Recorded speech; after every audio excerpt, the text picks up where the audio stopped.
CCPPC sont la lumière des ouvriers et des paysans, ainsi que tout opprimé.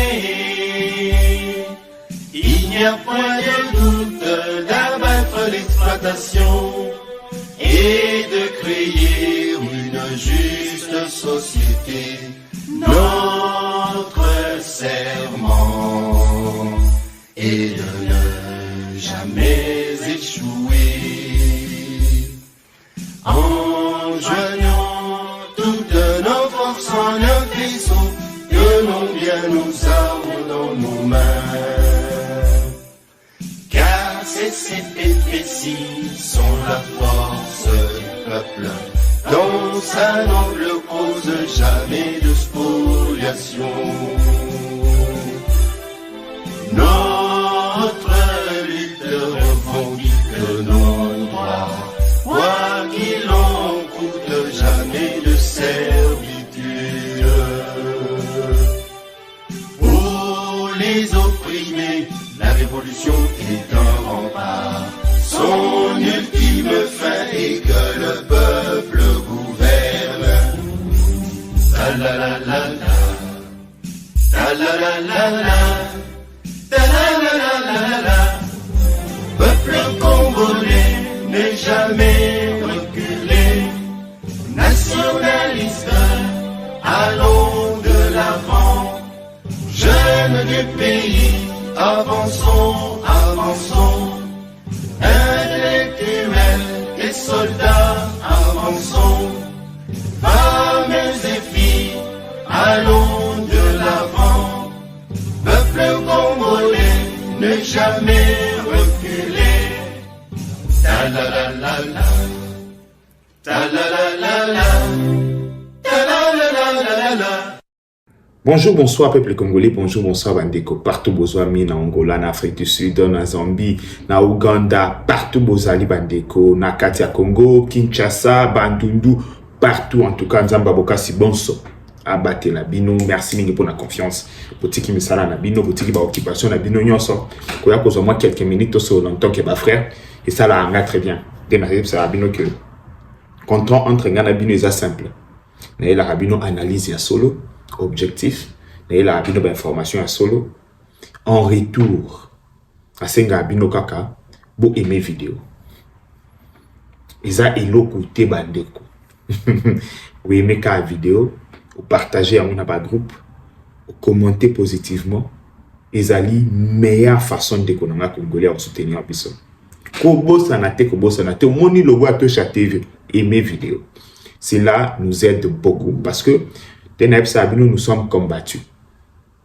Bino beaucoup komona ba beaucoup ezabouité. Moi je peux vous dire que ceux qui ba j'aime ezali boye, peut-être tu as 1000 j'aime. Sache que aux 3000 boye et 3000 wana des bananes. Congolais ni ya bonne qualité. Na makambo nyoso to lobaka to bunda po na Congo, akoya ko je n'aime pas. Dites-moi, 3000 wana des bananes. Bien sûr les abangona. Bien sûr, ce sont des Rwandais. Et ce qui est au Nakoloba, où ils allaient étonnant, comment les Rwandais bakoti ko battre ba Congolais na propre terrain na bango. Je ne sais pas si vous comprenez. Comment les Rwandais bakoti ko ya ko battre biso sur notre propre chaîne nous a ba Rwandais. Mais comment les Rwandais arrivent à gagner? C'est au fait explication exacte. Pourquoi? Parce que les Congolais sont naïfs. Parce que les Congolais battent la priorité. Merci beaucoup Naba Oignon sur Basala Ango matin midi soir va soutenir Abisso sur tous les plans hein? Et puis indépendance d'esprit Nabisso ou takepa na bino. Andi ko boyebi que muto la main qui donne c'est la main qui décide, c'est la main qui dirige. C'est grâce à moi ba financement na bino yameke de to tikala indépendant. De to somba ba micro. Ya peut-être vous comprendre. De to somba ba biloko. Et loko bebi ke bandeko na ba congolais ba ko aider. Mais ce qui les lots un politicien comme Obimisa na poche na sombe la kao lobby a obenga mais na sepelité na phrase Obimisa ki koloba ngo li sauter o bango ebi que soko bandeli li sous phrase ngo bo kata financement là peut-être ça vous comprendre. Donc c'est grâce à Nabino. Et on va les battre. C'est besoin d'apporter tout ce qu'elle a indépendant. C'est grâce à Nabino. Merci beaucoup, Bandeko. Bandeko ba Congolais, na ozongela iso problème à Kinshasa. Ba tout place ba fandi ba des acharnements tonini contre Bumba, non. Les acharnements contre Bumba te Bandeko. Les ali, il a expliqué bien le moi bon. Lobby, j'ai parlé à Salaki live encore. Avant communication à présidence, pas publier vidéo ou. Dès que a ceci live, quand je pars sur les réseaux, je retrouve la vidéo. Je me suis dit, Bomoni, Bandeko, c'est quelle vidéo? Landa dans une vidéo. Et toutes ces rues qu'on a réhabilitées, là, elles doivent rester dans cet état. Et gare à vous si je retrouve encore les mêmes saletés que j'ai vues hier. Gare à vous. Vous avez suivi la vidéo. Ici, vous avez un président de la République qui se déchaîne. Bandeko, je rappelle, vous avez un président de la République qui se déchaîne, qui dit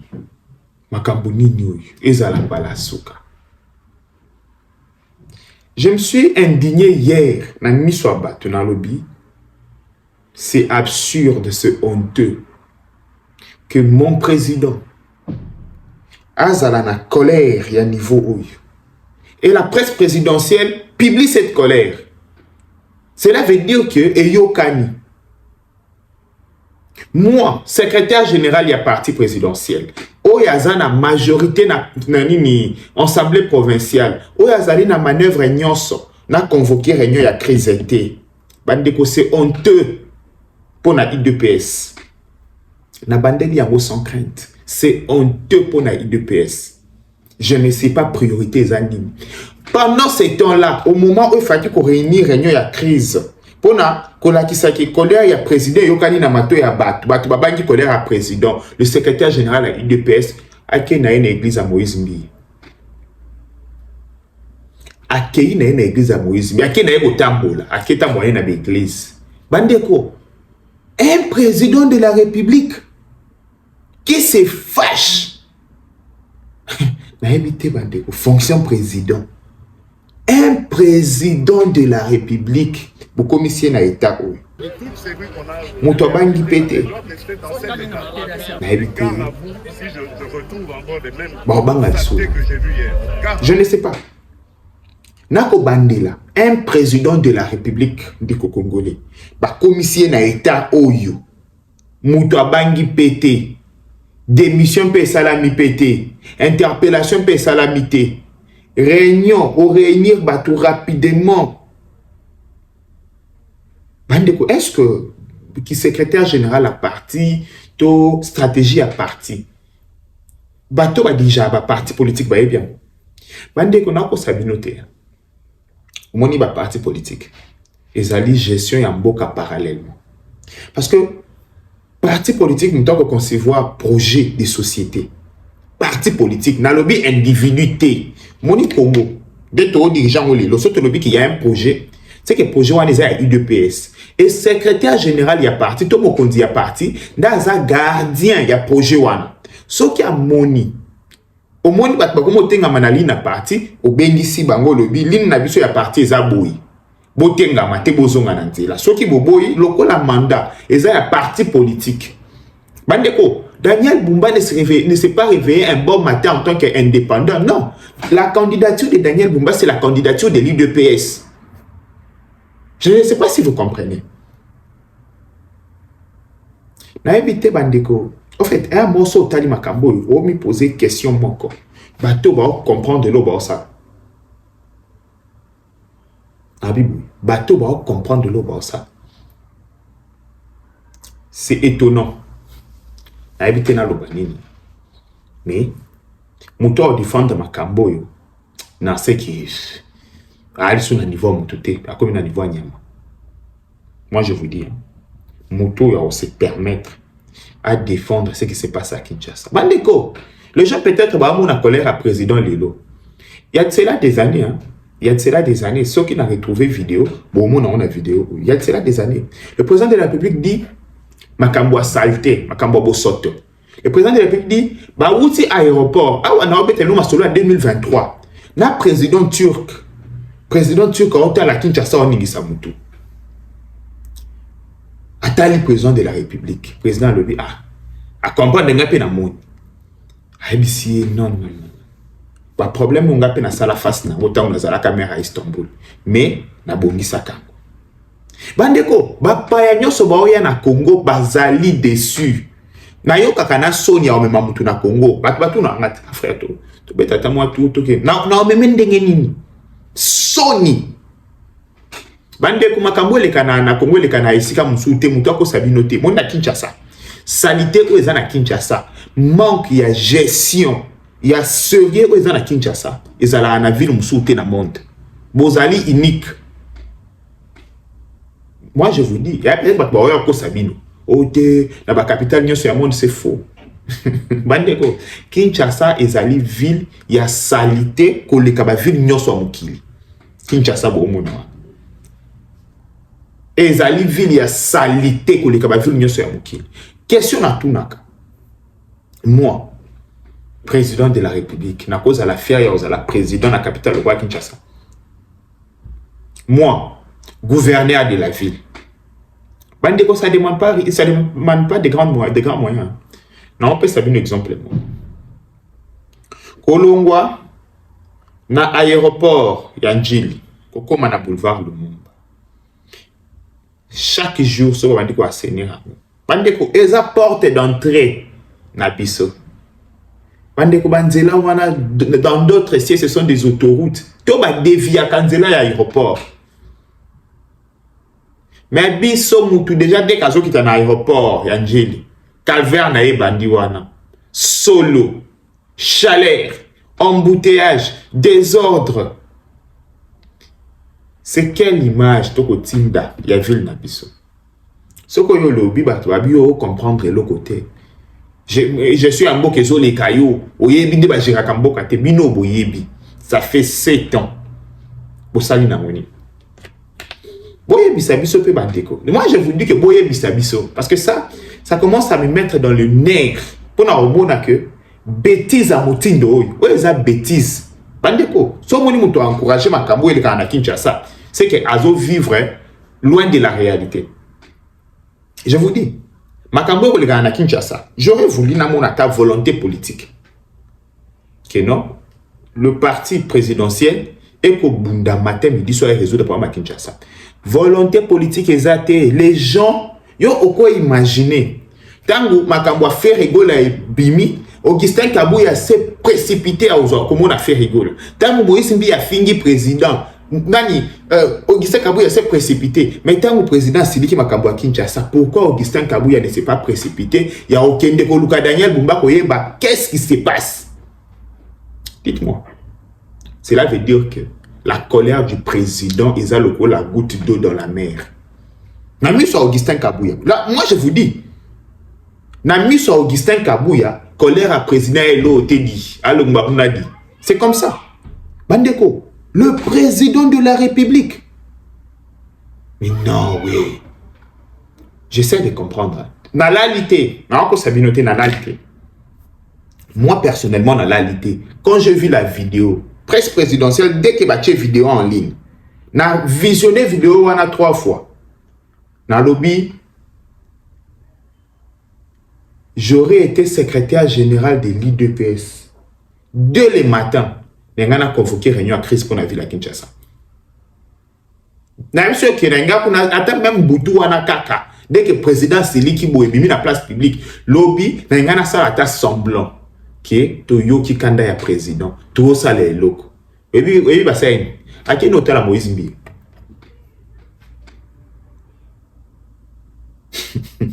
à qui n'a écouté la Moïse Mbi dit mambo président le talingate c'est absurde c'est bizarre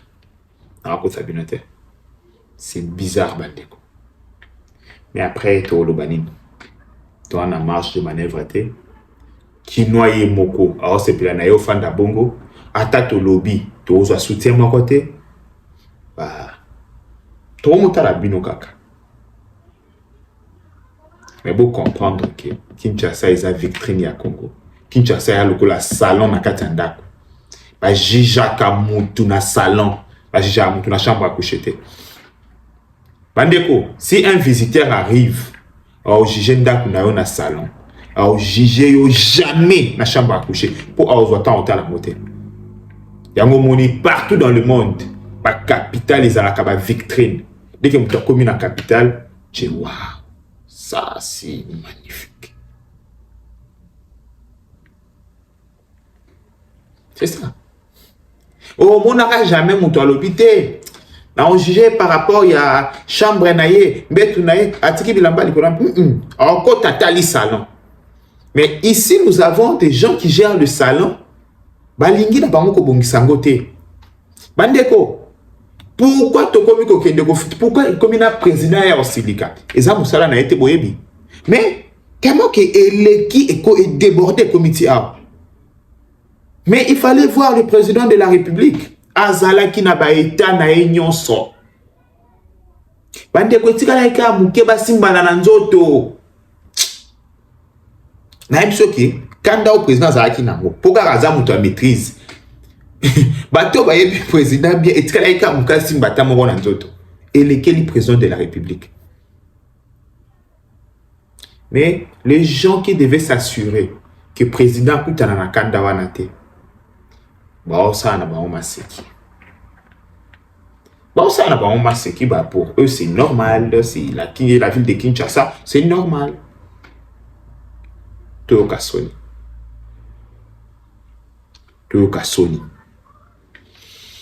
Bande ko espérons que makambo bonga. Aussi longtemps bonga te, on va parler, on va dénoncer. On va parler, on va dénoncer. Bande ko tout droit tinati. Tout droit tinatoi. Na makambo il n'y en aura pas. Moi je vous dis, quel Kinois peut accepter na aliro makambo kende na makambo façon Kinshasa ezako sombrer à ça la tout droit tinatoi. Donc ça veut dire que c'est les gens au bana posa to kende na tout droit tinatoi te monsieur le président. Il y a des gens na kanayo biso to bunda pamba. Batu ba na kana monsieur le président, ba na posa tout ça na tout droit tinatoi te.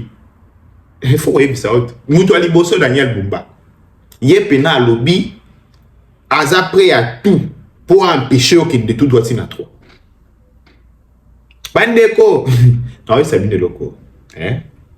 Si les Kinois, bandimi loko bandimi. Kinois eza échantillon un peuple congolais. Ceux qui ont dit ba Kinois ba lekisi di camp. C'est bon. Ceux qui ont dit ba Kinois ba bloquer di camp et ils a bloqué parce que ils a siège à l'institution. Parce que ils a li le cœur y a pouvoir. Bandeko, au lieu de entretenir le cœur y a pouvoir. Bandeko ba osakana na cœur y a pouvoir. Ba okanisa lokola nyonso eza aki. Baza confort, ba lobi tozali. Non bandeko. Même le grand puissant ba tombaka.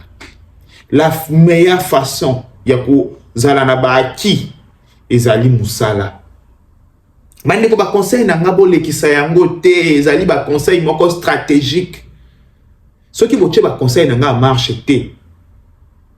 Ozaba, lukanga bo pesa na raison, oluba. Ozaki na raison.